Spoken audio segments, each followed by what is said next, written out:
Muy buenas, ¿qué tal familia? Espero que todos muy bien. Yo aquí muchos, bueno, os estaréis preguntando muchos, ¿no? Oye, estos días no ha habido contenido, ¿qué ha pasado?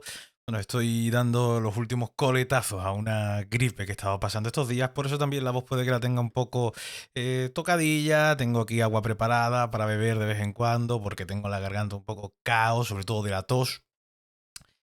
Pero tenía pendiente este vídeo porque era un vídeo que quería grabar para el fin de semana. Lo que pasa que, bueno, fue imposible. Ya sabéis, la semana pasada, bueno, pues estuve de viaje por Madrid para grabar unos vídeos con Nicobat.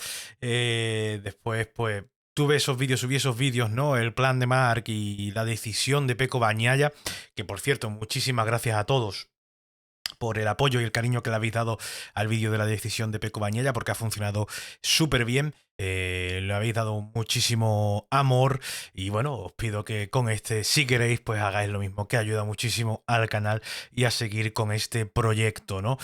Os dije y os prometí que no íbamos a parar con el contenido por aquí, que íbamos a seguir para hacer más ameno a todos vosotros, pues el parón hasta el comienzo de la temporada 2026.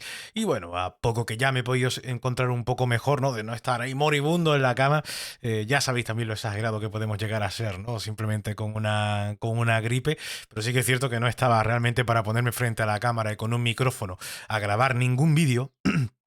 Pero ya hoy me he visto un poco con más fuerzas, con más ganas, con la voz para poder hablar aquí un ratillo con vosotros. Y bueno, vengo a hablar un poco de qué me espero, ¿no? En el 2026. ¿De verdad será el año más igualado entre las fábricas de lo que llevamos de años, ¿no? Vamos a volver a tener una situación en la que tengamos a más de una fábrica luchando por el título, que no luchando por alguna victoria suelta o cosas así, que eso no lo considero tanto estar ahí a la par, ¿no? Que Ducati, sino que de verdad estén ahí arriba, ¿no? Luchando e intentando conseguir, pues, la apreciada corona de campeón del mundo, ¿no? O incluso el campeonato de constructores. Veremos, aunque ahí sí que es cierto que Ducati, teniendo pues 6 motos en pista, siempre va a tener algo más de ventaja. Pero bueno, terminó la temporada 2025 y con ella pues se quedó un poco la sensación un poco instaurada, ¿no? En el paddock y buena parte de la afición, ¿no? El 2026 puede ser una de las temporadas más igualadas entre fabricantes en mucho tiempo. Como aficionado, ojalá sea así, obviamente. No hay nada posiblemente que enriquezca más a MotoGP o a cualquier competición, ¿no? Que ver a distintas fábricas luchando por podios, victorias, títulos. Cuantos más colores, por así decirlo, tengamos en la batalla, mejores al final el campeonato. Y creo que eso tenemos que ser también todos conscientes, ¿no? Y creo que ahí estaremos de acuerdo todo el mundo. No creo que haya nadie que prefiera quedarse en una situación en la que tengamos una sola fábrica ahí arriba luchando por las cosas importantes. Entonces, creo que tenemos que intentar igualmente, ¿no? Dejar un poco de lado los deseos, que eso sin duda sería uno de los deseos, el hecho de tener, bueno, pues a estas fábricas todas ahí peleando, ¿no? Por ese preciado título, intentar centrarnos un poco en cuál es mi opinión según lo que he visto esta temporada, según la progresión que les veo y según lo que creo que ocurrirá con cada fábrica. Voy a mencionar a cada fábrica. Un poco además en el orden en el que a día de hoy, en diciembre de 2025, las veo. Obviamente después llegará la pretemporada, lo que sea, y ya veremos si la percepción cambia. Que también hay que decir, os recuerdo que en la pretemporada, cómo se veía y cómo la gente hablaba, incluso Tardozzi, recuerdo, hablar de Yamaha como diciendo, sí que han dado un salto en Yamaha. Bueno, pues cuidado, cuidado. Eh, ¿De verdad vamos hacia esa igualdad? Sería la pregunta, ¿no? Porque una cosa es lo que se intuye y otra lo que realmente puede pasar, ¿no? Vamos a ir, como digo, fábrica por fábrica. qué tienen, qué le falta y qué pueden ser en 2026. Y para ello habría que empezar, o por lo menos yo voy a empezar por Yamaha, ¿no? El origen de la reconstrucción. Creo que es empezar por el proyecto que más dudas genera. Yamaha inicia oficialmente su nueva vida, ¿no? Una nueva etapa. No en la categoría reina, ya escribí un artículo sobre ello, que no es la primera vez que Yamaha pone en la categoría reina un motor V4, pero sí en la era MotoGP, ¿no? Primera temporada completa con ese motor V4, ¿no? Eso significa año de aprendizaje, año de errores, año de transición, año para entender qué han hecho bien y en qué cosas aún están lejos del resto, ¿no? Sobre todo cuando el resto tiene mucho más tiempo de experiencia, ¿no? En este periodo moderno, ¿no?, de la competición, ¿no? La misión de 2026 para mí en cuanto a Yamaha es bastante simple. Creo que será la de recoger datos para el 2027, ¿no? Año del cambio de reglamento. ¿Por qué recoger datos para el 2027? Bueno, el 2027 al final es un cambio de jerarquía, todos van a empezar un poco, no vamos a decir de cero, pero sí que como puede ser un reset, ¿no? En ese orden de poderes que tenemos en las fábricas de MotoGP, y nunca se sabe si Yamaha puede dar en el clavo. Con lo cual, tener ya un 2026 con un motor V4 en el que tú ya pues vas viendo, ¿no?, cuáles pueden ser los pros, los contras, las carencias, ¿no?, los fuertes que tú le puedes sacar, qué pros puedes tener tú en comparación con tus rivales, ¿no? Y esto va a ser complicado, esto va a ser difícil, pero no hay que olvidarse de que es Yamaha. De eso creo que no nos tenemos que olvidar ninguno, porque creo que no podemos caer en la comparación de un gigante como Yamaha, por ejemplo, en compararlo con KTM, ¿no? Dentro de que KTM para todos es como el que tiene el mejor motor, ¿no? La gente suele decir, ¿no? KTM en potencia es una auténtica burrada. Hay que hablar de que Fabio Quartararo del 2026... seguirá siendo la punta de lanza, ¿no?, del proyecto. Bueno, más que del proyecto, del rendimiento, porque del proyecto creo que no tanto, ¿no? En lo personal, creo que cuesta imaginarlo de azul, más allá de que cuando termine la temporada, ¿no? Rins y Miller diría que, aunque de forma distinta, la situación es similar. Distinta en que no están en la posición de Fabio Quartararo, que es un piloto que creo que obviamente va a ser querido por toda la parrilla, pero similar en que me cuesta pensar que cualquiera de los dos siga en Yamaha para el 2027, la verdad. Y luego tenemos obviamente a Toprak Razgatlioglu, ¿no? El turco, que es una de las grandes incógnitas del año, rookie junto a Moreira, ¿no? No se espera que llegue y revolucione MotoGP, ni mucho menos, pero no me sorprendería, ni muchísimo menos, que por lo menos pudiese batir tanto a Alex Rins como a Jack Miller, algo que ya hizo en el test de Valencia, un test en el que hay que mencionar que Toprak solo contaba con una moto, Toprak, y que no llegó a tirar en ningún momento. El mismo Toprak lo mencionó, que no llegó, nunca hizo ningún intento de exprimir la Yamaha porque era la única moto que tenía, con la que hizo todo el test, ¿no?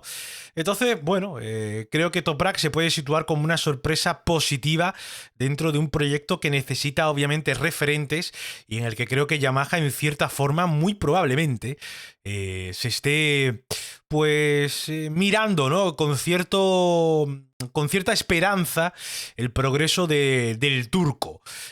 Y creo que nosotros también tendríamos que hacerlo.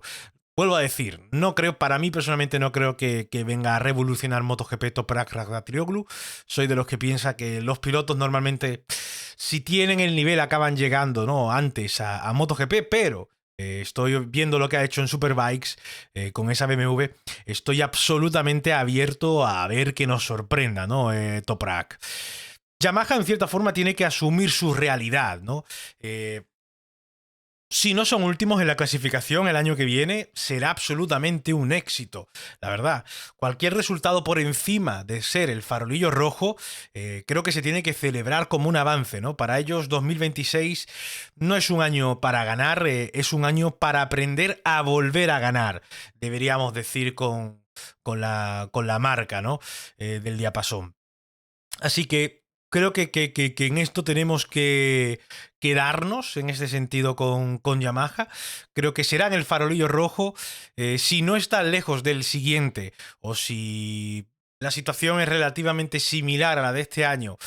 Honestamente, no sabría qué pensar si es un éxito o un fracaso. Puede que sea un éxito en cierta forma. Lo que pasa que me cuesta imaginar a un Fabio Quartararo haciendo 5 pole positions con esa Yamaha V4 el año que viene. 5 poles como ha tenido este año 2025 el piloto francés. Y de Yamaha pasamos a la siguiente fábrica en mi orden personal, ¿eh? Pero la verdad que estaría encantado de que vosotros en la caja de comentarios dejéis en qué orden ponéis vosotros a las fábricas para el año que viene. Eso me resultaría bastante interesante de leer. Para mí la siguiente sería KTM, la fábrica del Casi. KTM, pues bueno, ya se ha autoproclamado, ¿no?, como la primera marca que ha sacado a pista un prototipo con las normas 2027, ¿no? Esa comunicación brillante, ¿no?, en marketing tiene un mensaje, ¿no? Están acelerando el cambio, pero que seas el primero en llegar no significa que seas el mejor. También, en cierta forma, creo que esto no deja de ser también un movimiento por parte de KTM, de la parte competitiva, de la parte de MotoGP, para decir a los indios de Bajaj, oye, que mira, que somos los primeros en poner esto, que aquí este proyecto tiene que seguir, ¿no? Porque ya sabéis que, bueno, para el 2027 hay muchas dudas por mucha gente del paddock, ¿eh? Tesouro aquí en el canal nos lo ha dicho muchas veces, no cree que KTM siga en el 2027 en MotoGP. Entonces, claro, yo creo que al final ellos, desde esa parte de competición de MotoGP, habrán decidido acelerar esos pasos o poner la moto ya en pista, ese prototipo 2027 con ese motor 850 para bueno, también decirle a los de arriba y a los patrocinadores y todo, decirle, oye, mira, somos los primeros en poner la moto aquí. Lo cual, hombre, es como una señal, como queriendo decir, tenemos margen, ¿no? Tenemos un tiempo de margen que quizá los otros no tienen. La, la estructura austriaco-india, cada uno que elija su versión favorita, sigue siendo la eterna moto del quiero y no puedo, ¿no? Plantilla espectacular, porque la verdad que la plantilla es absolutamente brillante, ¿no? Si nos ponemos a coger piloto, por nivel, incluso quitando, ¿no?, que tanto Binder como Enea Bastianini han tenido temporadas muy difíciles en este 2025, pero creo que, hombre, por nivel de plantilla es de los equipos o de las fábricas más fuertes en principio, ¿eh? Pocos pueden decir que de 4 de 4 sean pilotos con estos nombres, ¿no? Acosta, Viñales, Binder y Bastianini. Plantilla espectacular, como digo, moto que apunta alto, pero no llega al nivel y así llevamos esperándolo mucho tiempo. Pedro Acosta es un fenómeno, eso creo que nadie lo discute, brilló en 2025 absolutamente, fue uno de los mejores del año, el final de temporada fue increíble, el cuarto puesto que consiguió, que fue igualar el mejor resultado de una KTM en una clasificación mundial, con una KTM que para mí, ya a final de temporada, creo que estaba incluso por detrás de Honda. Creo que será algo difícil de repetir el año que viene, esa cuarta posición. Ojalá me equivoque, obviamente, porque significaría que por lo menos puede estar ahí luchando por posiciones interesantes, pero creo que el año que viene va a estar más caro. Si los que están o los que desaparecieron este año están el año que viene, que debería ser así. Así que creo que va a ser difícil que se repita, ¿eh? Y no será por él, sino por la moto. Al final, KTM necesita dar un salto en muchas cosas, en tracción, salida de curvas, gestión de neumáticos, o va a seguir chocando contra su techo actual, ¿no? Otro foco de atención en KTM para mí sería Maverick Viñales. Ya no solo por el talento y el nivel que mostró el año pasado en su primer año en KTM hasta la lesión en Sachsenring, sino que, bueno, ahora tiene a Jorge Lorenzo como coach, ¿no? Y bueno, creo que va a ser interesante ver esa dupla, el club de las 7 de la mañana, ¿no? Va a ser interesante ver esa dupla, ver cómo funciona y ver si en ciertos momentos la mano de Jorge Lorenzo puede ayudar a Maverick Viñales bueno, a cerrar mejores resultados o por lo menos a generar una consistencia y una regularidad que ha faltado muchas veces, ¿no?, en el camino de Maverick. De Binder, las expectativas, pues la verdad, honestamente, se han desinflado. Para mí, por lo menos, se han desinflado. El efecto Acosta, pues pues creo que lo terminó de sacudir por completo. Pasó Binder de ser la referencia, punta de lanza del proyecto austriaco, era el chico franquicia, ¿no?, de KTM, a verse pues en la sombra absolutamente. Y la verdad que de forma, bueno, de forma drástica, de forma merecida también diría. Creo que también se ha estado vendiendo la figura de Binder, que no es mal piloto, pero se ha estado vendiendo la figura de Binder durante mucho tiempo como si fuese uno de los pilotos top. A mí realmente nunca me lo llegó a parecer. Me parece buen piloto Brad Binder, sin duda, pero nunca me llegó a parecer un piloto top de la parrilla, aunque se intentase vender en muchas ocasiones, ¿no? Y creo que la llegada de Pedro Acosta y de Maverick Viñales ha puesto a Binder en su lugar. Bastianini, por su parte, pues te diría que el 2026 es bastante importante para Enea Bastianini. Bastante. Porque creo que otro 2025, incluso obviando ese oasis que tuvimos con Bastianini de esas 3, 4 carreras, no sé si llegó a 4, en las que brilló el piloto italiano y estuvo a buen nivel, pero otra temporada 2025 así y ojito que su carrera en MotoGP puede tambalearse, ¿eh? No es broma, lo digo de verdad, lo pienso de verdad, creo que podría tambalearse. Resumen de KTM, creo que el año que viene puede que veamos una situación muy similar a la de este año. Podios sí, imagino que sí. Sobre todo con Acosta y con Viñales. Ojalá Bastianini esté por ahí. Binder tengo muchas dudas. Como digo, expectativas totalmente desinfladas, totalmente desaparecidas con Brad Binder. Victorias lo dudo y el título... No, el título no. Y además va a ser el año en el que van a perder a Pedro Acosta muy probablemente, ¿no? Pasando de KTM vamos a la fábrica que creo que al final del año, la parte final, adelantó a la marca austriaca y se acercó a Aprilia, que sería Honda, ¿no? Lo que Honda ha hecho en el 2025 creo que no es una cosa menor. Salieron del último nivel de concesiones, volvieron a hacer podios y lo mejor de todo es que, por palabras de ellos, todo lo que han ido desarrollando ha funcionado, ¿no? Honda está volviendo a ser Honda en cierta forma, ¿no? A su ritmo, pero con un rumbo que parece que ya no se empieza a cuestionar, con un rumbo que parece fijo, con las ideas parece que bastante claras, ¿no? También dentro de sus pilotos. Creo que están acertando con el camino que están tomando. Quizás la mayor duda que tenemos es un poco con los pilotos, ¿no? Ya os digo, ¿no? Hay días que se les ve por delante de KTM, aunque por delante de KTM sería por delante de Acosta, porque las demás KTM están desaparecidas, ¿no? 2026 será el año de verdad para medir el proyecto de Honda. ¿Están ya listos para ganar? Creo que no. ¿Para estorbar y meter miedo? Creo que sí. Creo que sí. Creo que Honda puede estar ahí para estorbar en el 2026 y para meter miedo. Y cuando digo para meter miedo me refiero a que te hagan pensar que en el 2027, si tienen unos pilotos de alto nivel, deberían estar ahí, luchando por cosas importantes, por cosas interesantes.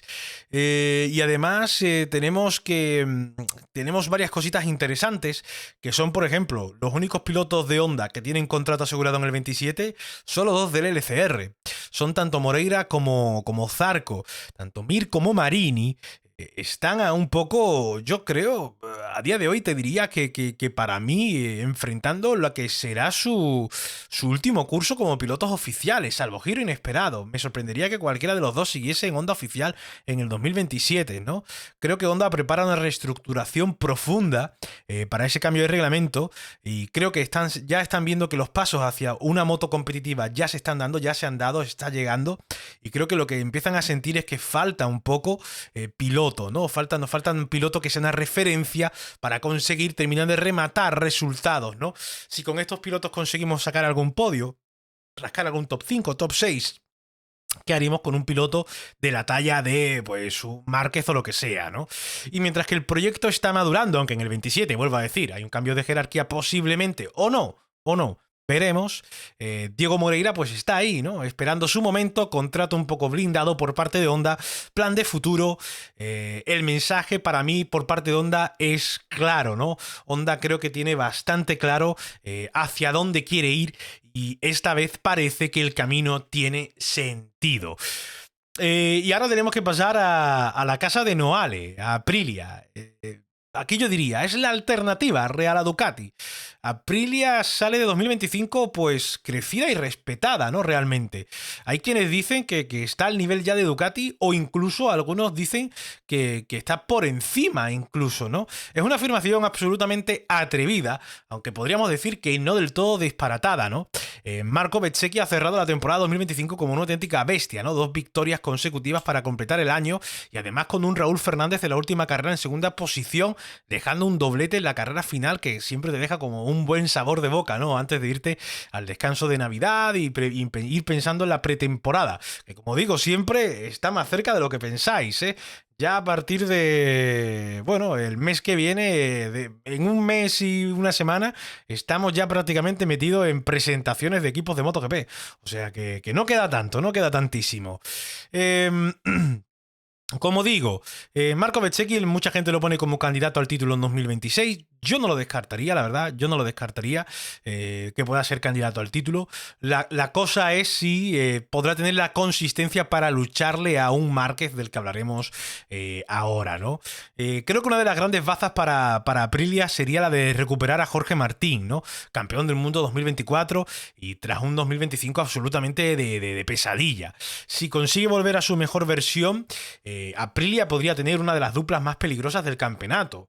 Sin duda alguna. O sea, pensar el nivel de Bezzecchi el año pasado y el nivel que pensamos que debería haber tenido Jorge Martín sin las malditas lesiones, ¿no? Hasta Máximo Rívola lo dijo sin rodeos, ¿no? Queremos plantar a cara a Marc Márquez, ¿no? El objetivo es lucharle a Marc Márquez por el campeonato. No dijo Ducati, dijo Márquez. Porque en Aprilia creo que saben que él es el desafío. Lo que habrá que ver, que ahí es donde residen un poco mis dudas con Aprilia, no sé si estaréis de acuerdo conmigo, es si en pretemporada, si esa RSGP 26 de Aprilia será un paso hacia adelante o será un paso hacia atrás o se estancarán, cómo evolucionará en referencia a lo que haga también Ducati, ¿no? De cara al año siguiente. Todo esto hay que tenerlo muy, muy, muy en cuenta, porque creo que damos absolutamente por hecho, cosa que es normal, ¿eh? Que la tendencia siempre, pues que sea una tendencia positiva en alza, se tengan que mantener así necesariamente, pero cuando hay una pretemporada, hay un cambio, hay pues una introducción, ¿no? De nuevos elementos, bueno, de una cierta evolución, y Aprilia ya mostró en los test de Valencia que ha traído pues, 1000 cosas distintas, ha revolucionado otra vez de nuevo la aerodinámica suya, pues se puede equivocar uno, ojalá que no y estén ahí en la lucha, ¿no? Porque claro, Ducati podríamos decir que en cierta forma es para muchos el gigante herido, pero para mí, aunque si fuese el gigante herido, sigue siendo gigante, ¿no? Es la casa, hablar de Ducati es llegar a la casa del campeón, ¿no? Ducati ha ganado en el 2025, una vez más, ha sido la referencia técnica realmente, creo que han tenido la mejor moto este año. Pero por primera vez hay mucho ruido, ¿no? Marc Márquez manda en pista y eso al final lo acaba alterando todo. Sobre todo porque su compañero Pecco Bagnaia está en un punto de fricción o de aparente fricción que puede desembocar en dos escenarios, ¿no? Renovación y reconstrucción emocional dentro de ese proyecto o una salida estratégica hacia un proyecto donde él se pueda volver a sentir líder absoluto. De esto igualmente hablé en el anterior vídeo, por si te lo perdiste, pues puedes echar un vistazo a los vídeos y ahí lo verás. Disculpad.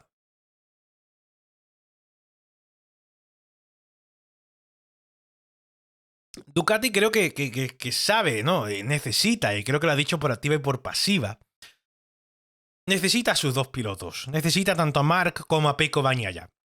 Y no tengo duda de que Ducati el objetivo es este, ¿no? Sigue siendo este. Ya desde mitad de temporada aproximadamente, creo que allá por el parón de verano, hubo un momento en el que Tardozzi dijo que había hablado con Gigi Dall'Igna y que Gigi le había mencionado que era hora de abrir el cajón y empezar bueno, a volver a sentarse en la mesa de trabajo para intentar dar saltos de cara al 2026 porque estaba viendo que las fábricas se estaban acercando, ¿no? Los competidores. Y así estaba siendo. Igualmente, creo que saben que 2026 será un año en el que Aprilia atacará, Honda posiblemente intentará incomodar, aunque habrá que ver con los pilotos que tiene si es capaz de hacerlo. KTM en cierta forma de vez en cuando, sobre todo con Pedro, con Maverick veremos, buscará pues esa lucha, ¿no?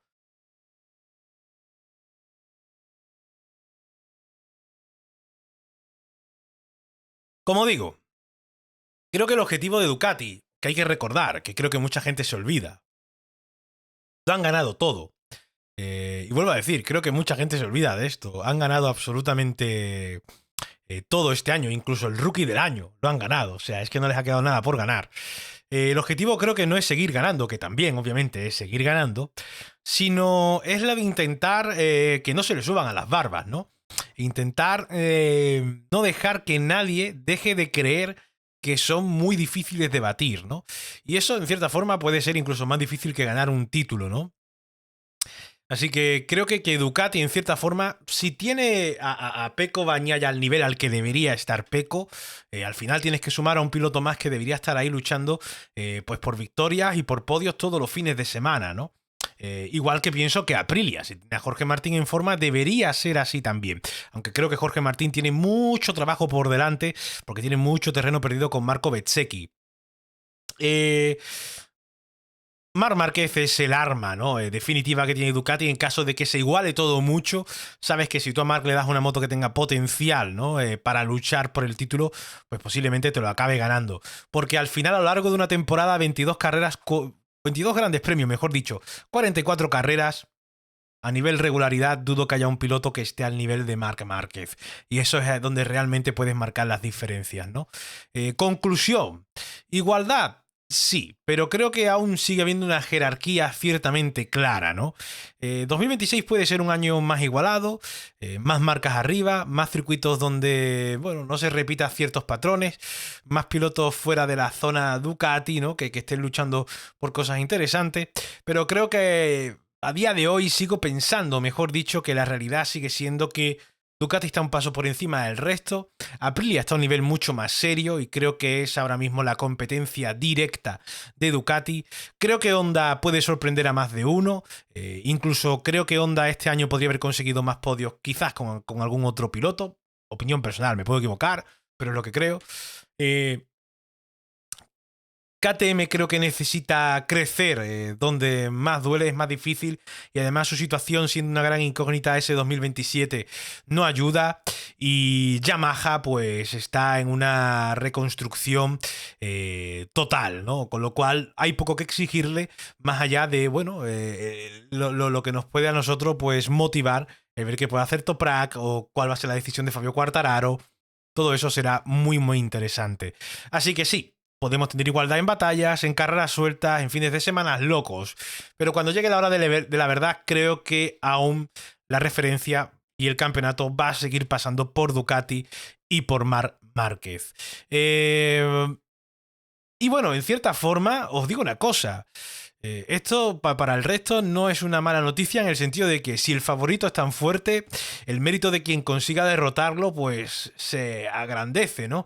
Se vuelve gigantesco. Y creo que eso tiene que ser también una motivación para el resto, ¿no? Vencer a este Marc con este Ducati. Veremos qué es lo que pasa.